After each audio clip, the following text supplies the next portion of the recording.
Muy buenas tardes a todos. Hoy hablamos de discapacidad y empleo en un programa patrocinado por el área delegada de Economía, Desarrollo Local y Empleo del Ayuntamiento de Leganés. Y en este programa especial, compuesto por tres bloques, tres programas en los que intentamos acercaros la importancia del tercer sector, con asociaciones aquí presentes, de las administraciones públicas, con el Ayuntamiento de Leganés y su experiencia por parte del vicealcalde del municipio, y también pues para hablar de esa especial sensibilidad que deben o deberían tener las empresas con la discapacidad. De hecho, en este tercer programa vamos a tratar la colaboración necesaria entre el tercer sector, las empresas y las administraciones públicas. Está con nosotros el vicealcalde de Leganés y concejal delegado de Economía, Desarrollo Local y Empleo del Ayuntamiento.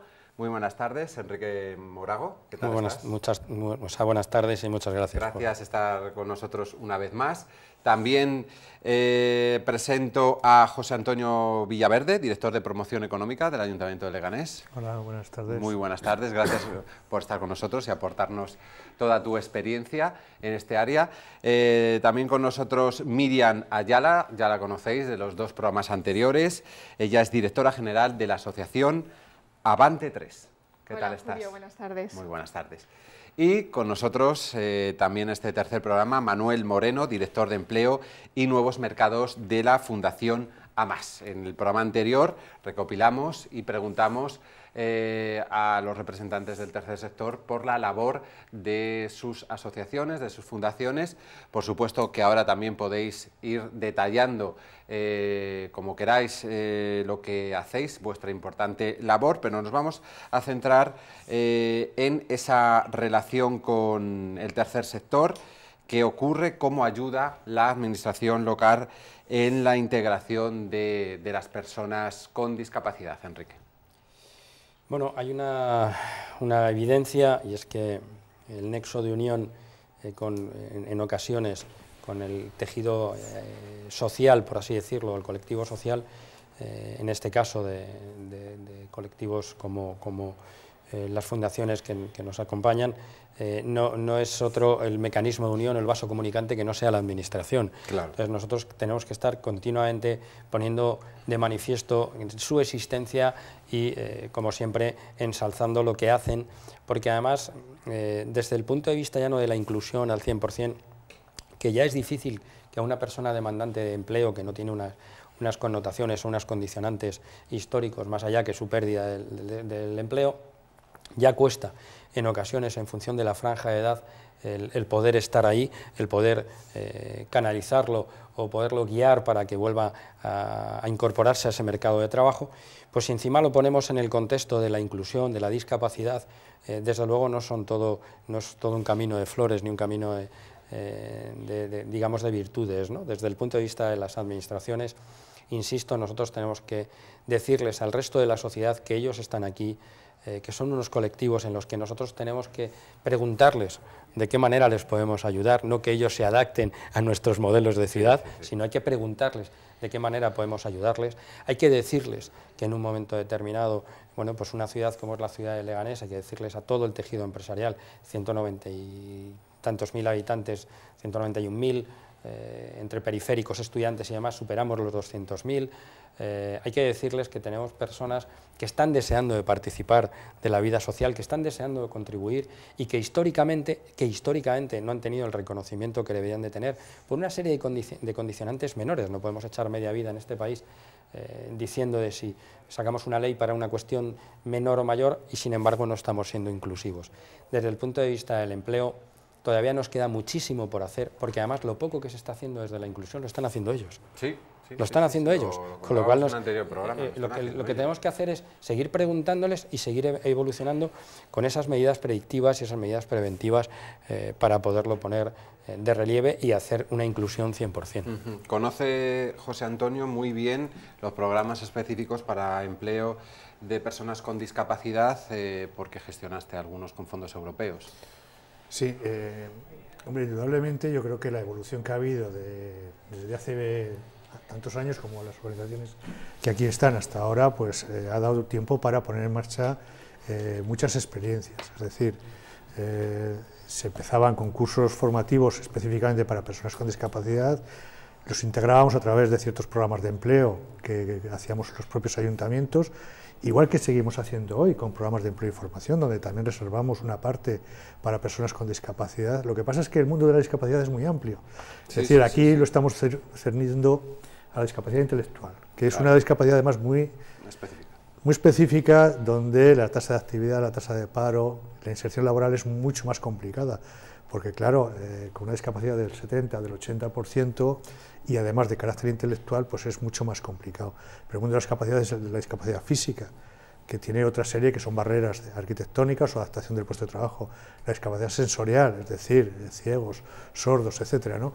Con lo cual, claro, es que es muy amplio, ¿eh? Entonces, los programas están dirigidos al colectivo de la discapacidad, y hay colectivos que se han beneficiado o ha sido más fácil llevarlo a cabo que quizá con la discapacidad intelectual, aunque también con la discapacidad intelectual hemos hecho cosas, ¿no? Es decir, las prácticas laborales que nosotros hacemos con los IES, la mayoría, por no decir el 100%, son con chavales de discapacidad intelectual, donde firmamos un convenio con los institutos de formación profesional, nos vienen chicos que tienen una discapacidad intelectual, que están haciendo un módulo de FP, normalmente de grado 1, y desarrollan lo que están aprendiendo en su módulo con trabajar en las áreas administrativas del ayuntamiento. Y eso les permite, pues hombre, de cara a salir al mercado en su currículum vitae, afrontar una selección de personal, una entrevista, pues hombre, tener una pequeña experiencia que es muy valiosa de cara al mercado. Y no solo eso, sino también, no solo las competencias profesionales, sino las competencias laborales, el acatar una orden, respetar un horario, cumplir una serie de requisitos, ejecutar en tiempo las tareas que se me encomiendan, etcétera, ¿no? Que es una nómina.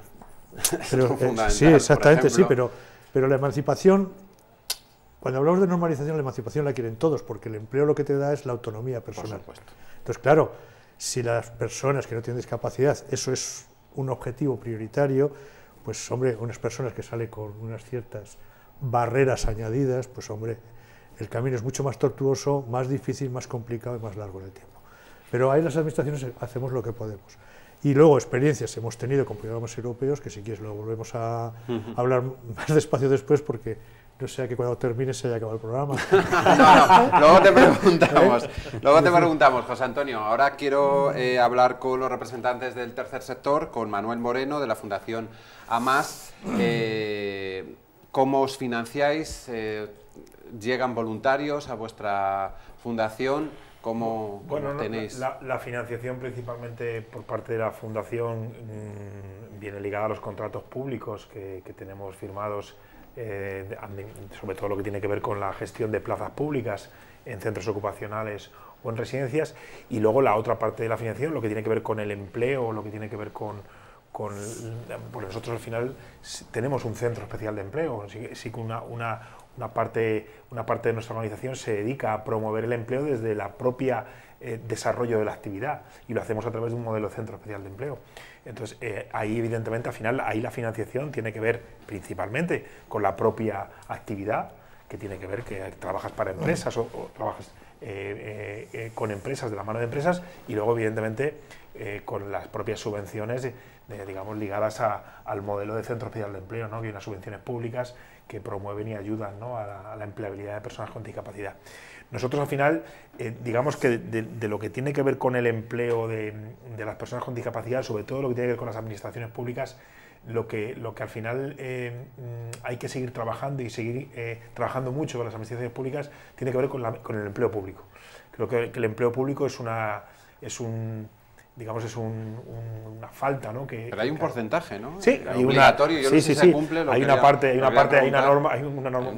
ley desde hace muchos años. Son los contratos reservados, al final, evidentemente, y eso es algo que evidentemente ayudaría mucho, ¿no? Porque al final, si se cumpliera, los contratos reservados, al final, que no tienen que ver con contratos, pueden ser contratos menores o pueden ser contratos ligados a algún tipo de actividad, o incluso algunos contratos que puedan ser perfectamente vinculados a la inserción de personas con discapacidad intelectual o de especiales dificultades, yo creo que eso es algo muy importante, que al final nosotros tenemos alguna experiencia con algún municipio en Madrid que se están promoviendo este tipo de contratos y se está promoviendo sobre todo esta parte de contratos reservados, y creo que es algo muy importante. Y luego algo también muy importante de cara también, que tiene que ver un poco con el primer tema que hablamos en la primera tertulia que tuvimos de la sensibilización hacia las empresas, que tiene que ver con que las empresas conozcan la Ley General de Discapacidad y la obligación que tienen las propias empresas también de la contratación por parte de la cuota del 2% en sus plantillas, que eso al final es inserción empresa ordinaria, que es al final, digamos, lo más importante, ¿no? O sea, porque nosotros al final sí estamos dando oferta o estamos dando empleo desde un modelo de centro especial de empleo, que digamos es un modelo quizá más protegido, pero lo más importante es ir promoviendo la máxima inclusión. Se consigue, desde luego, desde que una persona pueda trabajar en una empresa ordinaria como cualquier otra. Y al final esas empresas también están, digamos, obligadas a esa contratación, pues porque hay una norma, hay una ley que lo promueve y que tiene que ser cumplida, ¿no? Y eso también, evidentemente, es importante que los ayuntamientos trabajen también con las empresas, ¿no? Que trabajen en esa, digamos, vamos a decir sensibilización, pero que al final es una sensibilización sobre el cumplimiento de una norma, de una ley, que está ahí y que hay que cumplirla, que es el 2% de... Sí, que creo que se hablaba también de aumentar ese porcentaje. Sí, bueno, y distintas, pero bueno, yo me daría con un canto de los dientes si se cumpliese lo que hay actualmente, que evidentemente te encuentras en el mundo, al final te encuentras con empresas que evidentemente son muy responsables y que su propia responsabilidad social corporativa hace que cumplan con esa norma, sea a través de eso o no, y con otras que evidentemente pues lo obvian. Miriam Ayala, que tengo por aquí además que he leído tu currículum, has pasado por todos los puestos hasta llegar a ser directora general de Avante 3, por lo tanto te conoces muy bien cómo funciona la asociación. A raíz de lo que estaba contando Manuel, no sé si compartes con él estas dificultades con formación, y también preguntarte cuál es vuestra financiación y el requerimiento que hacéis en cuanto a subvenciones. Las dificultades son las mismas, todos los que estamos en el mismo sector tenemos las mismas dificultades. Sobre la financiación, sí que hay una diferencia, ¿no? Por ejemplo, con la Fundación AMAS. Nosotros no tenemos ninguna contratación con la administración pública, entonces la financiación es privada y es a través de todos los años de la convocatoria anual de subvenciones. Entonces, todos los años tenemos que optar a las subvenciones. 0,7... del IRPF o de otras subvenciones, no solamente específicamente para empleo, ¿no? Estas subvenciones a día de hoy dependen de la Consejería de Políticas Sociales. Nosotros pensamos que deberían depender de la Consejería de Empleo. No sé, tu aportación en esto, Enrique. Hombre, sobre todo esa sinergia con la Comunidad de Madrid también. En la línea de lo que dice Miriam, si estamos hablando de empleo, tiene que ser el empleo. Nadie va a comprar un supuesto, nadie va a comprar carne a la frutería. O sea, yo entiendo que ni uno va, cuando dice que va, yo qué sé, pues que va al taller mecánico para reparar su coche, que le atienda al médico, ¿no? O sea, lo que tiene que ver con el empleo es obvio que tiene que tener una línea directa de afectación con el empleo, porque si no es lo que hablábamos, yo creo, en algún momento anteriormente. O sea, al final una cuestión que afecta al empleo se está debatiendo en un área que no es el empleo, con lo cual vas a tener lo que debatir por duplicado casi seguro, porque tú dependes, da igual que sea consejería, da igual que sea ministerio, da igual que sea concejalía. Le estás contando o estás presentando un proyecto, algo a un área que luego lo va a tener que tramitar con otra. Entonces, bueno, vamos a quitarnos mediadores, ¿no? O sea, ¿quién mejor conoce? Claro, y que si hay que hacer algún tipo de tramitación posteriormente, con políticas sociales, con participación ciudadana, pero que ya se haga desde dentro de la administración. O sea, pues se supone que la administración, da igual la que sea, insisto, que sea una comunidad autónoma, da igual que sea una diputación, que sea un ayuntamiento, se supone que tiene un diálogo el mismo, a que todos hablan el mismo idioma. Entonces, que tú en cuestiones de empleo estés tratando con políticas sociales, pues hombre, no es muy coherente. Más bien habla con empleo y todo lo que tenga que ver con el resto de áreas, pues ya que se hablen internamente. Yo considero que sería lo más ágil y es una vez más una disfunción de las que hay que rectificar, porque la prioridad es la política social, no, la prioridad es el empleo. Porque si realmente que ellos quisiesen subvenciones directas por el mero hecho de ser colectivo, ellos quieren pues ser irían independientes, libres, como decía José. Efectivamente. Sí. José Antonio, háblanos un poco de la red de empleo, de la bolsa de empleo, vuestra misión también de interlocución, de preselección de personas con discapacidad. Sí, yo primero, yo creo que aquí se han dicho dos cosas que son importantísimas, ¿no? La primera es que hay que visualizar el problema y hay que visualizar la competencia de las personas con discapacidad. Porque cuando las visualizamos, consideramos que, primero, debemos dar una respuesta como sociedad y, segundo, que no es un problema irresoluble, sino que tiene soluciones. Y eso parte por los empleadores. Habrá una parte que sea empleo privado, que es la empresa, la reserva del 2%, que es para empresas de más de 50 trabajadores, con lo cual bueno, también hay. Está la reserva también de las administraciones públicas, que el Ayuntamiento de Leganés la cumple, y sobradamente. Y luego está... ¿Cuánto es ese porcentaje? El porcentaje, las administraciones públicas creo que tenemos un 5%. Un 5%. Y el Ayuntamiento de Leganés lo cumple, y además para eso tendría que estar la inspección de trabajo. También. Pero además las empresas también deben conocer, y seguro que lo conocen, que cuando por distintas circunstancias productivas no es posible cumplir ese 2%, la norma permite una excepción que es, oye, lo que usted no haga con la reserva de los puestos de trabajo, contrátelos con empleo protegido, con centros especiales de empleo, etcétera, etcétera, porque puede haber procesos productivos que no lo permitan, y si está justificado. ¿Por qué? Pues igual es algo indirecto, porque no tengo candidatos, cuidado, Sí, o igual es algo, sí, claro que pasa, vamos, situaciones de esas igual es a veces todos los por días algo, en general. igual es a veces por algo productivo, porque, oye, pues mi tarea es mecánica, con grandes máquinas, y mire, pues un minusválido físico no puede, un sensorial tampoco puede, y un intelectual tampoco puede. Si eso está justificado, se les autoriza durante unos años, y dicen, oiga, pues contráteme usted todos los servicios, ciertos suministros, y siempre las necesidades empresariales pueden buscar el hueco para que el coste de ese trabajador que yo no estoy cubriendo lo traslade a adjudicación a las empresas de empleo protegido. Con lo cual, hay mecanismos que yo creo que existen suficientes para intentar dar respuesta al problema. Bien a través de la empresa ordinaria y bien después de las empresas públicas o del empleo público. El empleo público lo tenemos con el tema de la reserva y también pues una cosa que se ha dicho aquí, ¿no? Es decir, oye, hay veces que igual las administraciones tenemos que cambiar el objeto de las contrataciones, de los contratos que damos de servicios. Igual mi contrato de hostelería para los centros culturales de mi ciudad no debe ser la hostelería de los centros culturales de mi ciudad, sino la inserción laboral de chavales o de personas con discapacidad a través de la realización de la puesta en marcha de centros de hostelería en los centros culturales del ayuntamiento de mi ciudad. Si yo cambio el objeto, estoy quitando automáticamente la competencia de otros sectores que lo que van es a la rentabilidad de la hostelería, porque mi objeto ya no es la hostelería, mi objeto es la integración laboral. Con lo cual es algo que igual las administraciones deberemos empezar también a explorar la cláusula social pero no primar, sino cambiar el objeto. Cambiar el objeto. Cambiar el objeto. No es, si la empresa tiene un 5% de minusvalía, le voy a dar 3 puntos, que también puede hacerlo, pero cambiar el objeto. Pues mi objeto ya es la inserción laboral. Con lo cual sería eso, ¿no? Dicho eso, que es algo que yo creo que es el campo de juego donde todos estamos. Hombre, la administración local, al menos en el tema que yo conozco de Leganés, pues por ejemplo con AFISE, pues montamos el Centro Especial de Empleo que tenéis. Con el grupo AMAS, con el grupo de Esfera, buscamos una cuota de mercado y montamos también un Centro Especial de Empleo. Con asociaciones de minusvalía física hicimos un programa europeo, un Horizon. Hicimos un año de formación, buscamos la rentabilidad en los procesos de producción y adjudicamos un área urbana para su mantenimiento.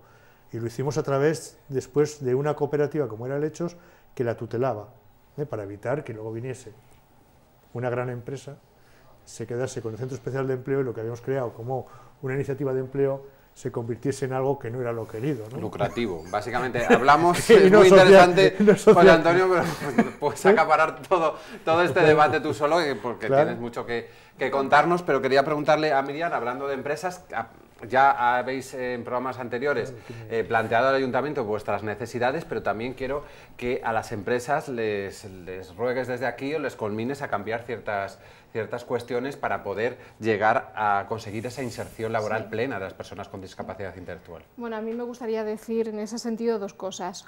que es un dato, que 1 de cada 4 personas con discapacidad en edad laboral trabaja, o sea que es un dato bastante contundente.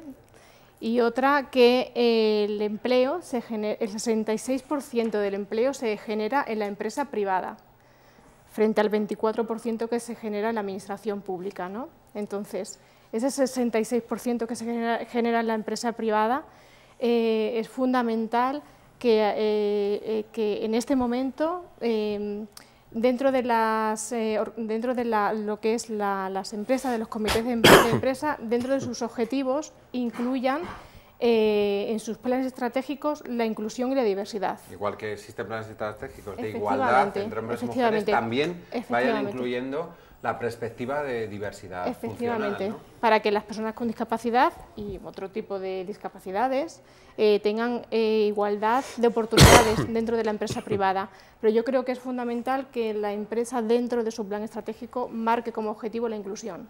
O sea, yo pediría eso. Manuel.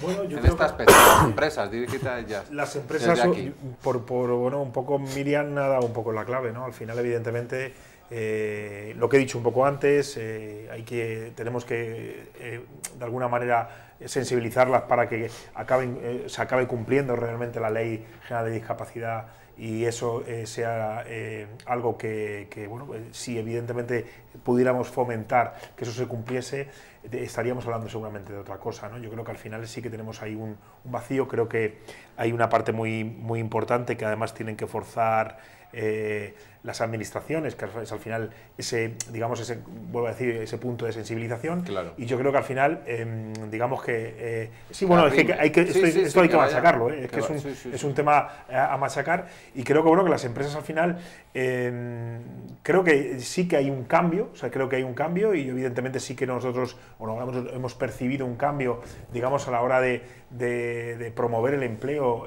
sobre todo desde el punto de vista de la oportunidad, de la formación, de la práctica, de hacer las prácticas, de probar, y de que del tabú que tiene la discapacidad intelectual, que al final es muy diferente a lo que tiene que ver con la discapacidad física o sensorial. Hay un tabú, hay un miedo, hay demás, y al final organizaciones como nosotros lo que también intentamos con las empresas es darle los apoyos a nivel también técnico, pues para que al final no sea una barrera el contratar o el que una persona con discapacidad intelectual esté trabajando en sus oficinas porque al final existen esos miedos, y ese miedo evidentemente al final también hay que sensibilizarlo. Enrique, ¿cómo lo ves? ¿Va a la vanguardia, hemos dicho, el tercer sector, luego el ayuntamiento y luego la empresa, o cómo lo ves tú? A ver, yo creo que ya lo hemos comentado alguna vez, yo vengo del sector privado. Pues por eso te lo pregunto, y volverás. Tú, desde el sector privado es ese miedo, ¿no?, a lo desconocido, a decir, oye, mira, tengo que ampliar la estructura laboral o de técnicos o de profesionales o de especialistas, y es verdad que no sueles caer en ese mapa de personas con discapacidad, claro, pero por miedo o por desconocimiento. Entonces, es cierto, Manuel, es machacar, machacar, machacar y machacar, ¿no? Esto es como en los hábitos saludables. Cuando uno oye hablar del colesterol, pues cuando le machacan, le machacan, le machacan y le machacan, ¿no? Pues lamentablemente es así. Y insisto, para que nuestra sociedad sea moderna, no tendríamos que ser un problema si es el 2% o es el 5%. Para empezar, tiene que naturalizarse todo. Y hay que continua y constantemente visibilizar. Tiene que haber campañas continuas y constantes.